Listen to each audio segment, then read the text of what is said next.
France Info. 20h, 21h, France Info, les informés, Simon Le Baron. Bonsoir à tous. Dimanche prochain, à la même heure, dans ce même studio, nous vous annoncerons les résultats du premier tour de l'élection présidentielle. Et vous êtes encore à une semaine du jour J, nombreux, très nombreux, à vous demander « Mais pour qui vais-je voter ?» Et même pour certains, vais-je voter ? L'invité des informés de France Info ce soir prédit une grosse surprise. Candidat de l'Union populaire républicaine, il affirme être porté comme Jean-Luc Mélenchon par une vraie dynamique, même si les sondages, auxquels d'ailleurs il ne croit pas, le créditent de 0% des intentions de vote. Bonsoir François Asselineau. Oui, bonsoir. Pour débattre avec vous de cette campagne plus indécise, sans doute que jamais, Alexandra Schwarzbrod. Bonsoir. Bonsoir. Directrice adjointe de la rédaction de Libération. Bonsoir Guillaume Goubert. Bonsoir. Directeur du journal La Croix. Et Yves Deray. Bonsoir. Bonsoir. Rédacteur en chef du Parisien Magazine. Vous nous expliquerez aussi, François Asselineau, dans cette émission, comment vous comptez mettre en œuvre la mesure phare de votre programme, le Frexit, c'est-à-dire la sortie de la France de l'Union européenne, de l'euro et de l'OTAN. Bienvenue dans les informés de France Info, à la radio et à la télé, canal 27 de la TNT. Un électeur sur 3 hésite encore entre plusieurs candidats. Voilà le résultat du dernier sondage Odoxa pour France Info que nous avons publié vendredi. 32%, c'est une incertitude record à une semaine du premier tour de l'élection présidentielle. François Asselineau, à qui la faute ? Est-ce que c'est la faute des candidats qui n'arrivent pas à convaincre ?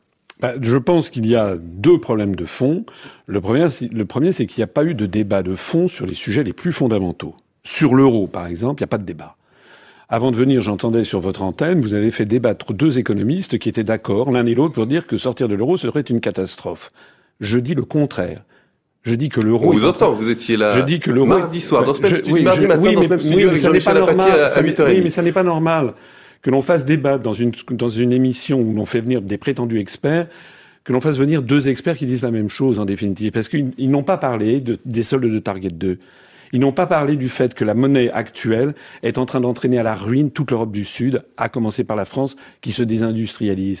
Ça, c'est un sujet fondamental. Effectivement, c'est un sujet difficile. On en parle de la sortie de l'euro, François Asselineau. Vous n'êtes pas le seul à porter cette revendication, d'ailleurs. Marine Le Pen, par exemple, veut sortir de l'euro. Ça, je connais le discours. Madame Le Pen, Monsieur Mélenchon, Monsieur Dupont-Aignan, Monsieur Cheminade, ils sont toujours tout à fait prompts à critiquer l'euro. Mais au moment où on arrive au Rubicon, ils pêchent à la ligne. C'est-à-dire qu'ils ne décident rien. Même Madame Le Pen, aux dernières nouvelles, elle reportait, je crois, peut-être elle envisage de sortir de l'euro après les élections italiennes, c'est-à-dire en 2018. C'est-à-dire on reporte ça au calendrier. Aucun autre candidat ne propose ce que je propose moi, c'est de mettre en œuvre, quand je suis élu à l'Élysée, de mettre en œuvre l'article 50, comme viennent de le faire les Britanniques, pour sortir de l'Union européenne. Alors je sais que les Britanniques ne sont pas dans l'euro, qu'ils avaient la livre sterling, c'est une autre histoire, mais il faut sortir de cette affaire parce que sinon c'est en train de retomber dessus. Nous allons parler, François Asselineau, de vos propositions, notamment dans la deuxième partie des informés. On va parler longuement du Frexit, mais d'abord parlons de cette campagne indécise. Voilà, justement, puisque vous pensez... Non, pardonnez-moi, François Asselineau, puisque vous pensez que les électeurs sont indécis et n'arrivent pas à se décider puisqu'on n'a pas assez parlé du fond, eh bien, écoutons certains de ces électeurs indécis. On ne sait même pas s'il faut voter pour ses convictions ou voter par rapport à une probabilité de second tour qu'on voudrait éviter. Et c'est ça qui me gêne le plus. C'est pour ça que je suis indécis. Le monde politique, il va mal en ce moment. On entend tout et n'importe quoi et aller voter, oui, je vais aller voter, mais pour qui ? Je suis incapable de vous dire. Je suis vraiment très indécis par rapport aux affaires Fillon qu'il y a eu. Il n'y en a aucun qui donne envie de voter pour lui. Et donc, je ne sais pas, on va voter blanc peut-être. Voilà, comment expliquer, comment jugez-vous ce niveau décevant, en tout cas c'est ce que pensent certains électeurs de cette campagne, Alexandra Schwarzbrod? Moi, je crois que ça va se cristalliser dans les derniers jours. Là, il y a une espèce de... Ça, je ne suis pas du tout d'accord avec M. Asselineau. On a beaucoup parlé, certes, on a beaucoup parlé des affaires, mais à juste titre. Mais on a aussi beaucoup parlé du fond, on a beaucoup parlé de l'Europe, on a beaucoup parlé de la politique étrangère, on a beaucoup parlé de l'économie. Maintenant, les journaux sont pleins des programmes de tout un tas, à la fois des tribunes, des analyses, des articles de fond. Les sites aussi, enfin, Internet est plein. Les programmes sont partout. Et je trouve qu'au contraire, cette campagne est même très très intéressante. Elle est passionnante. Et à mon avis, s'il y a un tel taux d'indécision, tellement d'un temps d'indécis, c'est que justement les électeurs sont comme le lapin devant les phares d'une voiture. Ils sont pétrifiés, et un de ceux que vous interviewez le racontait bien, entre le vote conviction, le vote utile. Comme on est assez bombardé par les sondages. D'ailleurs, on se jette tous dessus. On les critique, mais on se jette dessus. Et du coup, je pense que ça pétrifie beaucoup de monde. Qu'est-ce que je vais voter ? Est-ce que c'est ma conviction ou est-ce qu'il faut être utile ? Et je pense que dans les derniers jours, ça va se décider très vite, mais dans les 2-3 derniers jours. Guillaume Goubert. Je démarquais un tout petit peu de ce qu'a dit Alexandra, en ce sens que je trouve qu'effectivement on a discuté de beaucoup de choses, mais justement on a discuté de beaucoup de choses. On a parlé, mais j'y mets pas une connotation négative, de tout et de rien. Ça s'est pas cristallisé, focalisé sur un grand thème, comme je ne sais pas, la fracture sociale par exemple, avec Jacques Chirac face à Édouard Balladur en 1995. Et donc ça n'a probablement pas facilité la prise de décision par les électeurs. La deuxième chose, c'est que on est vraiment dans une situation complètement inédite et donc assez déconcertante pour l'électeur. Les grands clivages traditionnels, droite-gauche, gauche de gouvernement, droite de gouvernement, etc., sont complètement bousculés puisqu'il n'y a qu'un seul des 4 candidats apparemment en situation de se qualifier pour le second tour, qui appartient à cette tradition-là. Donc, je trouve pas très surprenant que les électeurs aient un petit peu plus de mal que d'habitude à arrêter leur choix. On est donc face à une situation assez historique. Yves Deray, est-ce que c'est une bonne nouvelle finalement de voir que les grands partis ne sont plus les seuls à pouvoir briguer la fonction suprême, que des mouvements incarnés par une personne puissent également prétendre à la victoire ? Moi, je pense que c'est pas une mauvaise nouvelle que le système turbule un peu, et qu'il y ait des gens comme Emmanuel Macron, par exemple, qui ait amené cette part d'incertitude, finalement, qui touche un peu tous les partis. Pas forcément une mauvaise chose. Moi, l'impression que j'ai en ce moment, c'est, en fait, et même depuis quelque temps, c'est de voir des gens même qui changent d'avis. C'est-à-dire que c'est ça que je n'avais jamais vu. C'est des indécisions successives. J'ai vu des gens autour de moi qui disent je vais voter Hamon, puis non, finalement je vais voter Mélenchon, puis etc. Et un peu pareil à droite, je vais voter Macron, non, finalement je vote Fillon, etc. Et ça, c'est vrai que c'est assez nouveau. Et je pense que, si vous voulez, cette indécision qui concerne visiblement un tiers des électeurs, ouais. Elle est liée aussi au fait que beaucoup de gens envisagent en tout cas de voter pour la première fois pour autre chose que leur camp. Moi, c'est ça le sentiment que j'ai, des gens qui ont envie de voter pour la première fois plus à gauche, plus à droite, voire à l'extrême droite, pour la première fois voter pour Emmanuel Macron qu'on connaissait pas, etc. Et ça, je pense que ça crée de l'indécision parce que on hésite un peu à revenir finalement à un moment donné assez fondamentaux. Une campagne inédite. François Asselineau, je vous donne la parole dans un instant, juste après l'info. France Info. 20h, 21h, les informés, Simon Le Baron. François Asselineau, candidat à la présidence de la République, est l'invité des informés de France Info ce soir. Nous parlons de cette campagne indécise. Vous avez créé la surprise en arrivant à obtenir les 500 parrainages nécessaires pour vous présenter à l'élection présidentielle. Est-ce que vous pensez, François Asselineau, qu'il faudrait revoir ce mode de parrainage et que, comme le disent certains, 11 candidats, c'est trop ? Écoutez, si 11 candidats, c'est trop, 28 gouvernements au sein de la Commission européenne, c'est encore beaucoup plus, n'est-ce pas? Donc c'est assez... Oui, mais si, parce qu'en général, ce sont les mêmes qui disent qu'il faut limiter le nombre de candidats à la présidentielle parce que ce serait trop, et qui, par ailleurs, se font les chantres de la construction européenne, alors que je dis que c'est ingérable. Moi, je voudrais revenir sur ce que je disais tout à l'heure, parce qu'il y a un deuxième problème qui s'est posé dans cette campagne, c'est le fait qu'il n'y a pas eu de débat entre les candidats. Il y en a eu un seul, le débat avec les 11, qui d'ailleurs a beaucoup intéressé les Français. Ils ont découvert à cette occasion qu'il n'y avait pas 5 candidats, mais qu'il y en avait 11, et que parmi les 6 qui avaient été écartés de TF1, il y en avait qui avaient des choses très importantes à dire. Et d'ailleurs, depuis que j'ai participé à ce débat, moi je vois arriver beaucoup de gens chez nous qui disent « Monsieur, vous connaissez les dossiers, vous êtes quelqu'un de sérieux et vous nous dites la vérité. » Vous auriez voulu un autre débat? Oui, j'aurais voulu un autre. France 2 voulait l'organiser. Oui, mais vous savez ce qui s'est passé? Il faut quand même que tous les Français le sachent. C'est-à-dire que France 2, c'est pas un problème d'agenda. C'est qu'il y aura tous les candidats qui vont être sur place et ils vont passer les uns après les autres pendant 15 minutes parce qu'en fait... parce que les équipes des candidats ont refusé parce que monsieur Mélenchon, monsieur Macron, monsieur Fillon, ils ont tout simplement peur d'être confrontés aux autres. Voilà. Donc ils prennent des grandes positions, ce sont des hypocrites, ils prennent des positions comme ça, ils veulent favoriser la démocratie. En réalité, ils ont peur que moi je démasque notamment le fait que les programmes qui sont effectivement jetés en pâture à l'opinion, et l'opinion ne sait pas ce qu'il faut en penser, moi je suis là pour démasquer le fait que ces programmes sont inapplicables dans le cadre des traités européens. Simplement sur ce débat de France 2 qui est tombé à l'eau, François Asselineau, le Conseil supérieur de l'audiovisuel s'est inquiété aussi de la date de ce débat trop proche du premier tour et donc qui n'aurait pas permis à certains candidats de répondre ça ne à change des rien, accusations. Ça ne change rien au fait que M. Mélenchon, M. Hamon, M. Fillon, en fait, prennent la poudre d'escampette. Alexandra Schwarzbrod. Oui, c'est assez.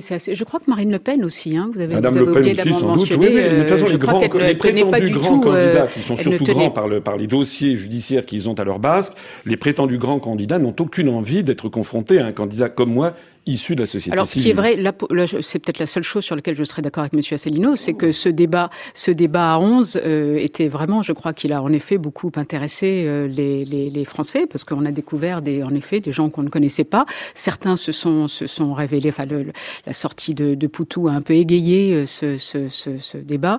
Et puis surtout, on a vu un peu les limites. En effet, Marine Le Pen s'est pas révélée très bonne, c'est pas une très bonne débatteuse, qui explique pourquoi elle ne tienne pas du tout à revenir débattre. François Fillon, on a bien vu, il s'est quand même trouvé très déstabilisé par différentes attaques, mais notamment par celle de Poutou. Il n'a pas du tout envie de s'y confronter à nouveau. Donc on voit bien qu'il y a plein de gens qui sont mal à l'aise, pas forcément sur des problèmes de fond comme vous semblez le dire, mais surtout par rapport à leurs difficultés personnelles. Vous prédisez, je le disais François Asselineau, une grosse surprise dimanche prochain au premier tour de l'élection présidentielle. Aujourd'hui, dans le Parisien aujourd'hui en France, Jean-Luc Mélenchon se dit convaincu d'être qualifié au deuxième tour. Est-ce que ce sera lui, finalement, la surprise, Guillaume Goubert ?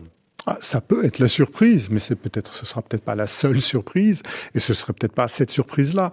On est dans une situation, moi je n'ai pas à souvenir d'une situation pareille où effectivement il y a une telle incertitude sur qui sera qualifié pour le second tour de l'élection présidentielle. Il y a pas de précédent. Bien sûr, quand il y avait eu Chirac-Balladur, mais à la limite c'était l'un ou l'autre. Je veux dire, mais la même famille politique se retrouvait au second tour. Là, véritablement, on peut imaginer beaucoup de cas de figure et notamment celui d'un second tour Le Pen-Mélenchon, et c'est quand même très impressionnant. Jean-Luc Mélenchon qui a rassemblé des dizaines de milliers de personnes aujourd'hui à Toulouse, au bord de la Garonne, 70 000 personnes revendiquées en tout cas par son mouvement La France Insoumise. Yves Deray, c'est vrai qu'il y a une vraie dynamique, et François Asselineau le dit aussi, autour de Jean-Luc Mélenchon.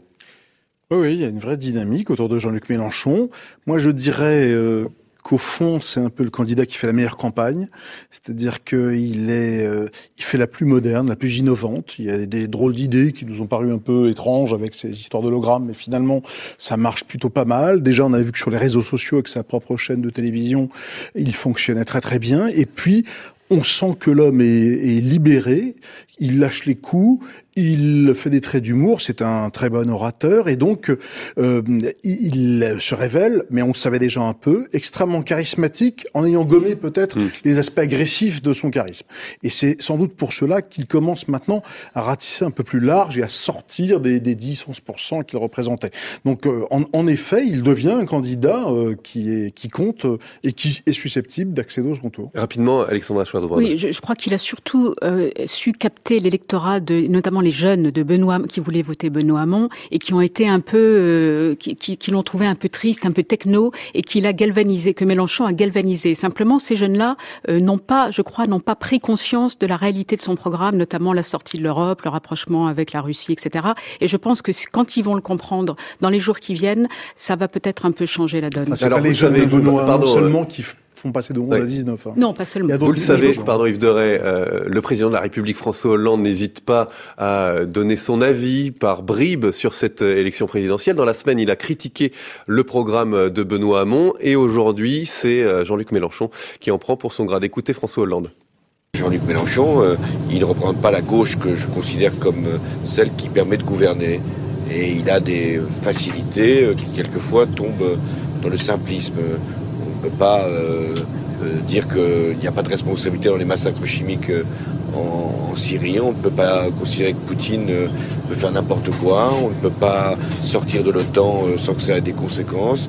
On ne peut pas mettre en cause ce qu'a été la grande construction européenne, et surtout quand on se réclame de François Mitterrand. Le président de la République, François Hollande, tout à l'heure sur France 5, dans un entretien diffusé dans l'émission C'est politique. Simplement, François Asselineau, est-ce que vous vous sentez visé par les propos de François Hollande sur la Syrie, la Russie, sur l'OTAN? M. Hollande, de toute façon, est un homme tellement déconsidéré et vomi par la 96% des Français qui feraient mieux de se taire. Son candidat, c'est M. Hamon. M. Hamon est soutenu par M. Hollande et par M. Valls. Voilà. Moi, je prédis. Excusez-moi, M. Macron, j'ai fait un lapsus. M. Macron, d'ailleurs, lapsus. C'est pas exprimé clairement non plus sur ce sujet-là. Bon, d'accord. Tout le monde a compris que derrière Macron, il y a Hollande, il y a Valls, etc. Et puis, il y a un peu n'importe quoi. Et les 96%, je ne sais pas où vous les trouvez. Je crois qu'il y avait quand même 4% des gens qui faisaient encore confiance à Monsieur Hollande récemment. Moi, je voudrais revenir sur ce qui a été dit tout à l'heure. Les jeunes, vous savez, sont en faveur du Frexit, et c'est pour ça qu'on a énormément de jeunes qui viennent me voir. Monsieur Mélenchon, effectivement, il bat les estrades, mais son programme n'est absolument pas de sortir de l'Union européenne. Il ne l'a jamais dit. Il propose un plan A, un plan B. En fait, Monsieur Mélenchon est un politicien qui a eu son premier mandat il y a 32 ans, n'est-ce pas, qui a été ministre, qui est député européen depuis 8 ans, et en fait, il enfume les Français. C'est ça le problème. Vous êtes diplômé d'HEC, de l'ENA, vous êtes haut fonctionnaire, vous avez été dans des cabinets ministériels. Je n'ai pas un mandat depuis 32 ans, et je n'ai pas été ministre, et je ne suis pas député européen depuis 8 ans. Et Monsieur Mélenchon ne propose absolument pas de sortir de l'Union européenne, de l'euro et de l'OTAN. Il enfume. D'ailleurs, on a cru comprendre que M. Hamon, si M. Mélenchon est au deuxième tour, que M. Hamon va le soutenir. Or, M. Hamon est ultra-européiste. Donc, il va y avoir forcément des cocus. On aura l'occasion de parler de votre position sur l'Europe. Je le répète encore une fois. Après le journal de 20h30, on parlera du Frexit longuement dans les informés de France Info. Merci d'être avec nous. Toujours, on continue de parler de cette campagne présidentielle indécise. On va parler de François Fillon dans un instant. 20h21, l'info avec un petit peu de retard. Yasmina Adila. France Info. 20h, 21h, les informés, Simon Le Baron. François Fillon fait beaucoup réagir aujourd'hui et divise jusque dans son propre camp après ses propos sur Radio J. Écoutez le candidat de la droite et du centre. Il le dit, s'il est élu, il n'exclut pas que des membres de Sens Commun, mouvement issu de la Manif pour tous, puissent faire partie du gouvernement. Le Sens Commun fait partie des hommes et des femmes qui sont des Français, fiers de leur pays, attachés à leurs traditions, qui sont pour lesquels j'ai beaucoup de respect, et donc c'est des composantes de... Mais il pourrait y avoir des personnalités de Sens Commun au sein du gouvernement. Pourquoi pas? Non, mais c'est la question que je vous pose, justement. Non, mais pourquoi pas? Je veux dire, cette façon qu'ont une partie des commentateurs et des élites politiques de classer les Français et de jeter une forme de discrédit sur certains d'entre eux est insupportable. Sens Commun opposé au mariage pour tous, à l'adoption pour les couples de même sexe, à l'IVG également. Guillaume Goubert, est-ce que c'est de la pure tactique de la part de François Fillon? Oh non, je ne crois pas. Simplement, il faut reprendre la scène. Je veux dire, on lui demande, est-ce qu'il pourrait y avoir des membres de Sens Commun au gouvernement? Ça lui est quand même assez difficile de dire non. Donc il dit pourquoi pas. Bon, par ailleurs... Pourquoi ça lui est difficile de dire non? Parce que Sens Commun a participé à la réussite du rassemblement de Trocadéro? Absolument, oui. Et parce que Sens Commun est une composante des Républicains. Je veux dire, c'est un mouvement politique, effectivement, issu de la Manif pour tous, qui a rejoint les Républicains, qui a apporté son soutien à François Fillon, qui, effectivement, dit-on, a joué un rôle important dans la réussite du rassemblement du Trocadéro. Je pense que c'est pas très facile pour François Fillon de dire non, surtout pas. Par ailleurs, moi, je voudrais quand même dire, quand j'entends certains commentaires, je veux dire, Sens Commun, ce sont quand même pas des nazis, ce sont quand même pas ni des factieux. Je veux dire, c'est une composante d'un parti démocrate. Ce sont eux-mêmes des démocrates. Bon, ils défendent des idées qui sont pas partagées par beaucoup de gens. Mais dit aujourd'hui, on ne peut malheureusement pas rayer d'un trait le droit à l'IVG. Bah oui, il dit ça, effectivement. Donc oui, il dit pas qu'il faut rayer d'un trait le droit à l'IVG. Il dit malheureusement pas. Il dit que ça peut pas se faire du jour au lendemain, que ça demande de la réflexion, du débat, etc. Et il y a un certain nombre de membres de Sens Commun que j'ai pu entendre qui disent, en gros, une position qui se résume ainsi. pour la loi et contre l'avortement. C'est-à-dire que la loi est une nécessité, mais qu'on n'est pas, pour autant, on n'est pas des promoteurs de l'avortement. Jusque dans les rangs des Républicains, je le disais, ces propos ne font pas l'unanimité. Le député Dominique Bussereau dit aujourd'hui l'arrivée de Sens commun au sein du parti a été une erreur. Son entrée, sa présence au gouvernement serait une faute. Alexandra Schwarzbrod. Oui, il n'est pas le seul. Vous avez vu aussi cette très jolie réflexion d'Arnaud Robinet, le député maire de Reims, qui a dit « Je préfère le sens de l'intérêt général que le sens commun ». Voilà, ils sont très nombreux à droite à être quand même assez hostiles aux thèses de sens commun. Je pense que, alors en effet, c'est un prêté pour un rendu après le Trocadéro, parce que Sens commun a beaucoup aidé à remettre Fillon en selle. Simplement, je pense que peut-être que pour le premier tour, ça peut lui être utile de rassembler toute cette droite-là. En revanche, ça peut lui nuire gravement pour le deuxième tour, parce que s'il se trouve en compétition au deuxième tour, il va falloir qu'il rassemble derrière lui. Et là, la possibilité que Sens commun soit au gouvernement, je pense que ça peut refroidir beaucoup de gens de droite modérés. François Asselineau, quelles sont vos positions sur le mariage homosexuel, l'adoption, l'IVG? Je l'ai toujours dit, ce sont des sujets que nous ne traitons pas, qui n'est tout à fait inutile. N'apparaissent pas du tout dans votre programme. Il est tout à fait inopportun de relever ces sujets qui sont maintenant dans la société française. Moi, ce que je trouve, c'est que nous devrions nous focaliser sur l'élection présidentielle. Or, le devoir du président de la République, c'est de garantir l'indépendance nationale. Ce sont des sujets, pardon, monsieur Asselineau, là, je suis obligé de vous couper, ce sont quand même des sujets fondamentaux. Oui, mais ce sont des sujets, j'ai déjà dit que, j'ai déjà dit que je ne les remettrai pas en cause, mais ce qui est beaucoup plus fondamental encore, c'est l'indépendance nationale et l'unité nationale, qui sont dans l'article 5 de la Constitution. Et les droits des citoyens sont des sujets fondamentaux également. Oui, mais le devoir du président, ce sont des sujets qui se traitent au niveau législatif. Ça devrait faire le débat pour les élections législatives. Donc le président ne se mêle pas de ces questions. L'élection présidentielle, écoutez, je vais pas redire pour la troisième fois ce que j'ai dit. Ce que je voudrais dire, moi, sur monsieur Fillon, c'est que pendant ce temps-là, on ne parle pas de son bilan. Monsieur Fillon, c'est quand même extraordinaire. Il lance comme ça des choses qui sont des objets de diversion. Le bilan de monsieur Fillon, il partage avec monsieur Sarkozy le fait d'avoir fait augmenter de 1 million le nombre de chômeurs, le fait d'avoir fait augmenter la dette publique française de l'ordre de 500 milliards d'euros, et le fait également d'avoir vendu 20% de l'or des Français au plus bas. Et monsieur Fillon est à la tête d'un parti politique qui est en faillite, avec 67 millions d'euros de dette et une situation de fonds propres négative de 29 millions d'euros. François Asselineau, et ce monsieur prétend président de l'Union populaire républicaine, pardonnez-moi. Et ce monsieur prétend nous donner des leçons de gestion. Vous avez encore une demi-heure pour vous exprimer. François Asselineau, candidat à la présidence de la République, invité désinformé de France Info ce soir. Nous continuons de débattre dans 5 minutes. Pour l'instant, il est 20h28 sur France Info. –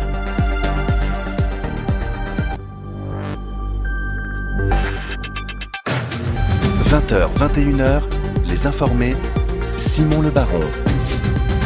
Et nous sommes toujours avec François Asselineau, candidat à la présidence de la République, président de l'Union populaire républicaine, Alexandra Schwarzbrod, directrice adjointe de la rédaction de Libération, Guillaume Goubert, directeur du journal La Croix, et Yves Deray, rédacteur en chef du Parisien Magazine. Nous parlions dans la première partie de cette émission de la possible entrée au gouvernement, si François Fillon est élu, de membres du mouvement Sens commun, issu de la Manif pour tous. Yves Deray, vous vouliez terminer sur ce sujet? Oui, moi je suis pas du tout surpris, parce qu'en fait, on parle du Trocadéro, mais dès les primaires, Sens commun a soutenu François Fillon.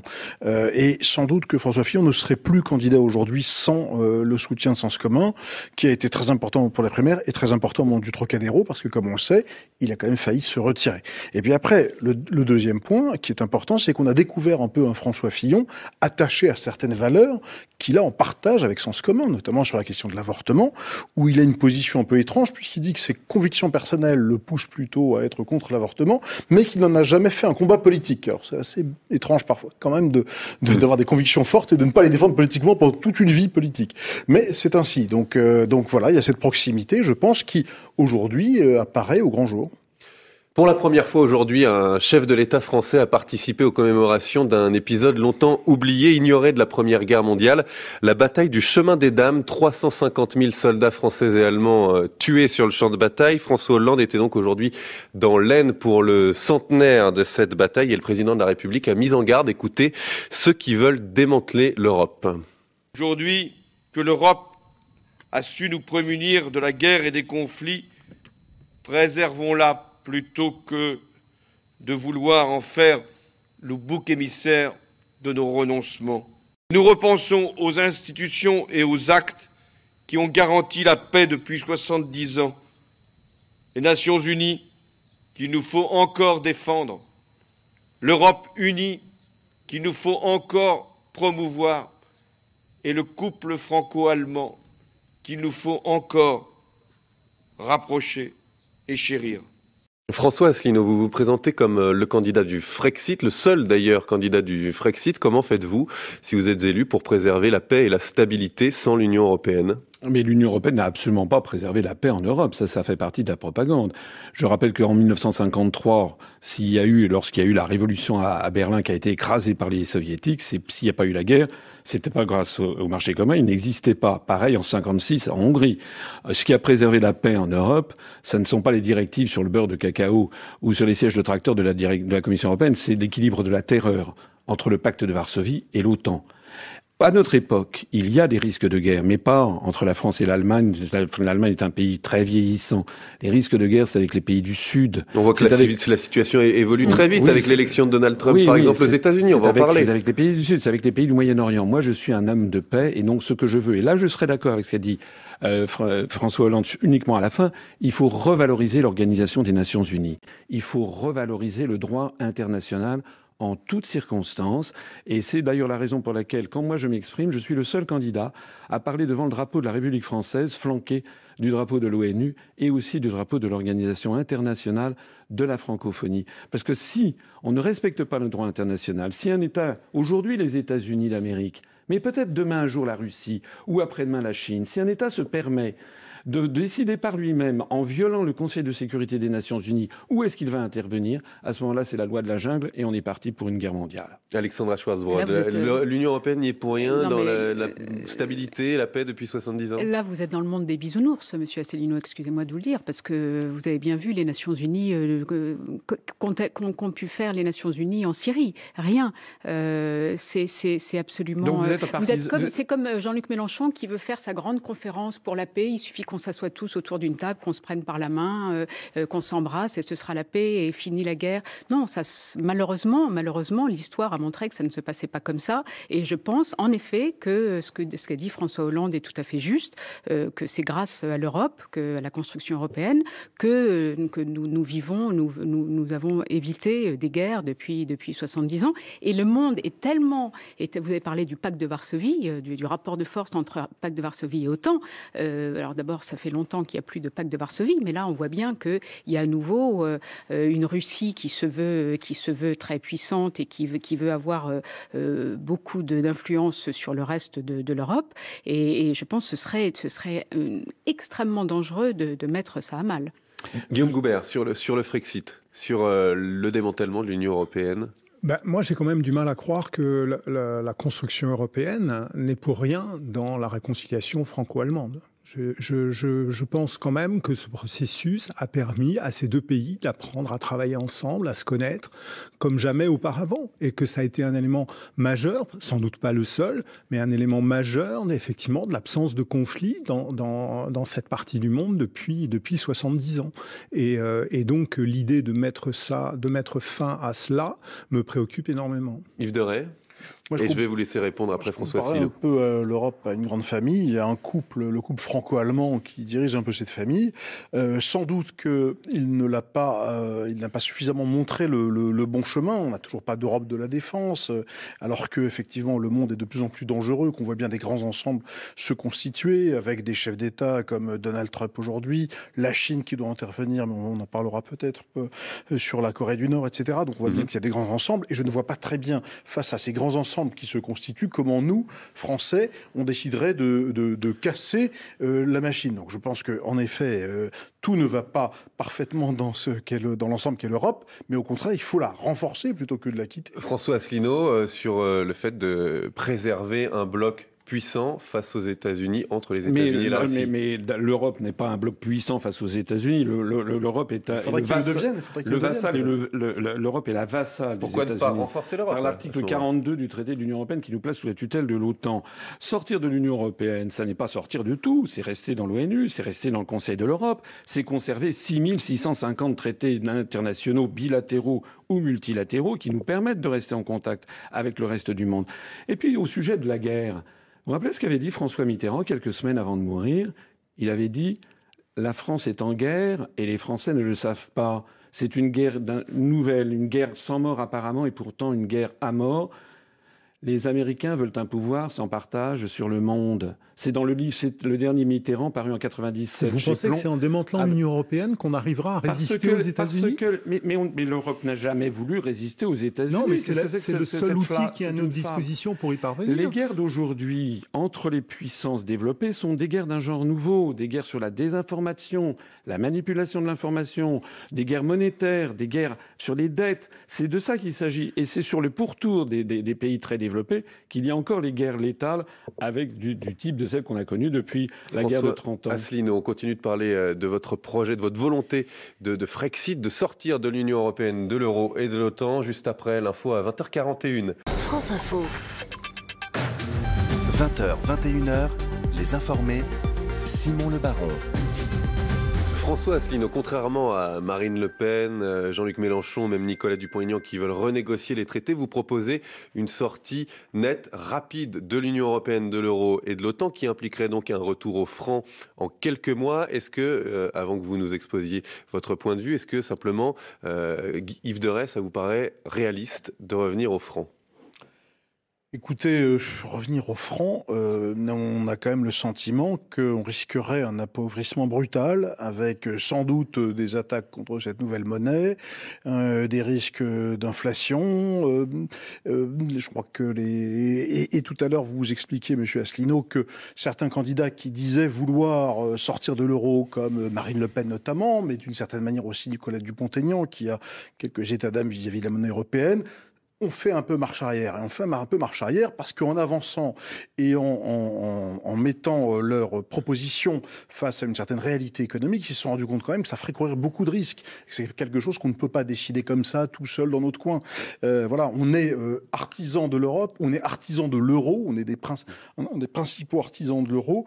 On a sans doute résisté aussi à la crise économique de 2008 grâce à cette monnaie-là. On ne peut pas comme ça passer tout ça par perte et profit aussi vite. Les enquêtes d'opinion qu'on peut contester, François Asselineau, la plupart des Français, 3/4 des Français selon une enquête Elab récente, sont contre le retour au franc, notamment parce que ça augmenterait le prix des produits importés. Guillaume Goubert. Moi, une question que je me pose et que je pose à Monsieur Asselineau, c'est qu'est-ce qu'on fait avec la dette de la France, qui est libellée en euros et qui est pour une très grande part détenue par des acteurs étrangers. Qu'est-ce qui se passera à ce moment-là? Comment on fait face à une charge pareille si on repasse au franc? Voilà. François Asselineau. Alors pour répondre tout de suite à cette question, c'est une objection classique. Je vous rassure tout de suite, puisque 98% de la dette publique est libellée en droit français pour de la dette publique, et pour la dette privée, c'est à 99%. Donc il y a un principe général du droit international qui s'appelle la lex monetae. On remboursera dans la monnaie ayant cours légal, c'est-à-dire en francs. Dans ce cas-là, il vaut mieux qu'on n'ait plus besoin d'emprunter d'argent à l'avenir. Non, mais écoutez, la même chose. Écoutez, la même chose. N'ont pas très envie de nous prêter de l'argent sur cette base-là. Regardez, ça s'est exactement passé de la même façon. Il y avait des gens qui avaient prêté de l'argent à l'Allemagne dans les années 90 en Deutschmark, et puis ils ont été remboursés en euros. Voilà. Or, a priori, le Deutschmark était la monnaie la plus solide du monde. Ils pouvaient avoir des doutes légitimes sur l'euro. Ils n'ont rien pu faire parce que c'était en droit allemand. Donc, de la même façon, il y aura absolument aucun problème.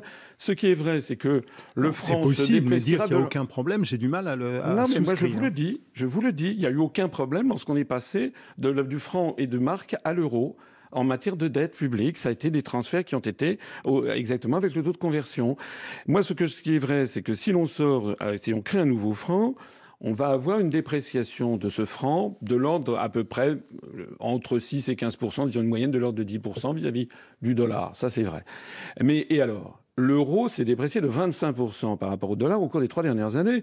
Il y a en 2014, un euro valait $1,39. Maintenant, un euro vaut $1,06. On n'en a pas fait toute une affaire. Non, mais on avait €1,30 trop fort qui nous empêchait d'exporter. Mais actuellement, nous avons encore une monnaie beaucoup trop forte. Il faut bien que les Français comprennent que si nous avons tant de chômage en France, et si ce chômage ne fait qu'augmenter, et si la situation est pire encore en Grèce, en Italie, en Espagne, au Portugal, c'est d'abord et avant tout à cause de l'euro. Parce que nous ne pouvons pas, sur de longues périodes, avoir la même monnaie que les Allemands. C'est ça le problème de fond. Nous n'avons pas la même évolution de la compétitivité. Et moi, ce que je voudrais dire, c'est que les gens qui me disent, vous vous rendez compte si on sort de l'euro, moi je leur dis, est-ce que vous vous rendez compte si on y reste? Parce qu'actuellement, il y a une évolution divergente des soldes de la balance des paiements courants à l'intérieur de la zone euro. La Bundesbank suit ça de très très près. Ils sont alarmés, les Allemands. Ils ont maintenant 829 milliards d'euros qui sont venus des pays du Sud. Ils ne savent pas comment gérer cette affaire. Alexandra Schwarzbrod, sur la sortie de l'euro, pour conclure. Alors, bon, moi, je reste assez calme parce qu'il y a les discours des candidats et il y a les discours quand on arrive aux affaires. Regardez Donald Trump qui avait dit l'OTAN terminé, je ne veux plus en entendre parler. Et vous avez vu la semaine dernière, il a déjeuné avec le secrétaire général de l'OTAN et à la fin, ils se tapaient sur l'épaule l'un de l'autre et il n'était plus du tout question de sortir de l'OTAN. Donc je pense qu'il y a un principe de réalité et que ça ne tient pas, ça ne peut pas tenir le choc de la réalité. Vous parlez justement, Alexandra Schwarzbrod, de Donald Trump. L'actualité de cette fin de semaine, ce sont aussi ces tensions entre les États-Unis et la Corée du Nord. Jeudi, le président américain affirme vouloir traiter le problème nord-coréen. Il envoie des navires militaires vers la péninsule de Corée.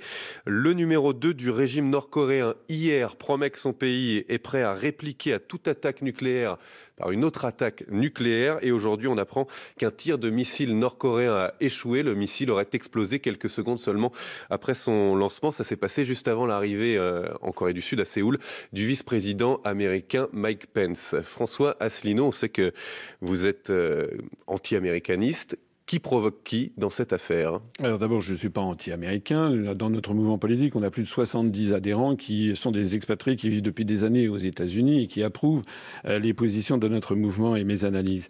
Et d'ailleurs, il y a aux États-Unis même beaucoup de gens qui critiquent le gouvernement américain. Simplement pour clarifier votre position, vous avez parfois tendance à apporter des thèses conspirationnistes aussi sur la mainmise de la CIA, notamment dans l'Union européenne.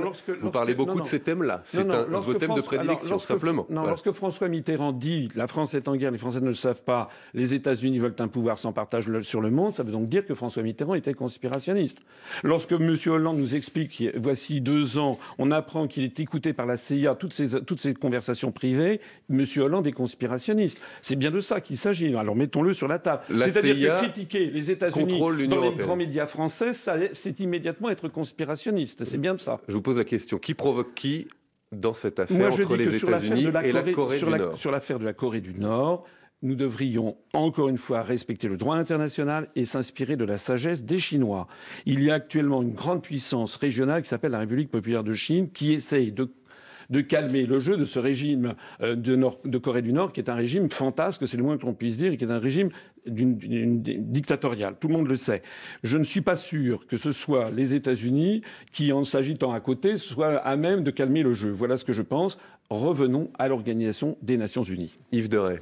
Écoutez, j'ai l'impression que M. Asselineau met quasiment sur le même plan une grande démocratie malgré tout, qui est l'Amérique, et puis cette dictature fantasque, et plus que fantasque quand même, qui est la Corée du Nord. Donc c'est un peu light quand même, parce qu'il y a quand même des assassinats sommaires, il n'y a pas de liberté, les drones de presse, de M. Obama, c'est pas mal. Voilà, donc vous mettez Obama effectivement et le président coréen sur le même plan. Moi, non, je ne mets pas M. Obama sur. Non, je ne mets pas. Non, d'ailleurs, je pense que vous considérez M. Obama comme plus dangereux, sans doute, que le président coréen.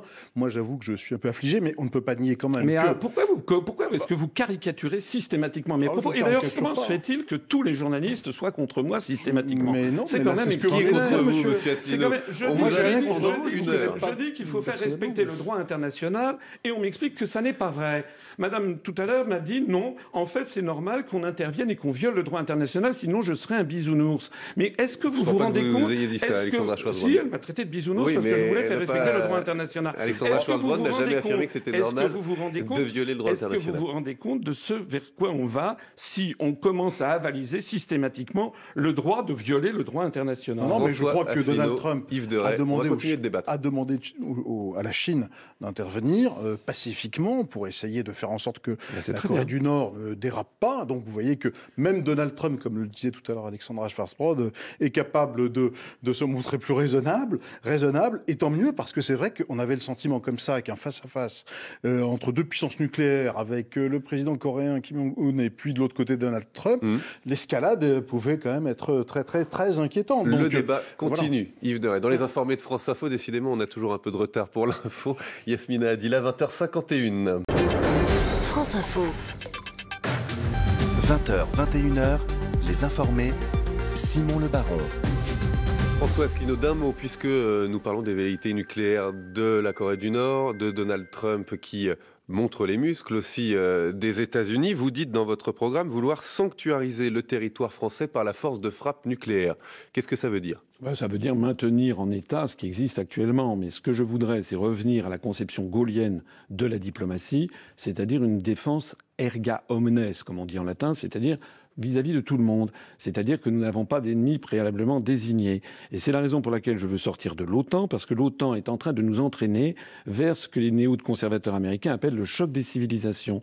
Moi, je veux qu'on arrive à la concorde des civilisations. Je veux que l'on favorise le développement, notamment des pays du sud de la Méditerranée, parce que c'est important, parce qu'il faut stabiliser le monde, et parce que je ne veux pas appartenir à un bloc qui, sous couvert d'assurer la paix, est en train de nous entraîner vers des conflits, vers la Russie ou vers le monde arabo-musulman. Guillaume Goubert.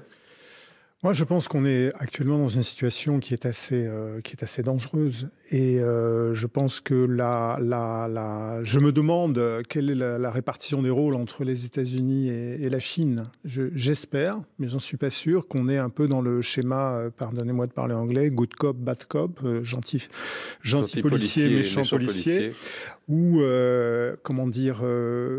Donald Trump joue le rôle du méchant qui menace, tandis que la Chine, elle, s'emploierait à essayer de ramener à la raison cet homme très préoccupant qu'est Kim Jong-un. Aujourd'hui, pour préciser Guillaume Goubert, le vice-président américain Mike Pence, en déplacement à Séoul en Corée du Sud, dit qu'il y a un consensus mondial, y compris avec la Chine, pour mettre fin pacifiquement à la situation en Corée du Nord. Effectivement, là, actuellement, enfin en tout cas de ces dernières heures, la communication entre la Chine et les États-Unis semble, vue de l'extérieur, semble bien exister, et c'est une bonne chose.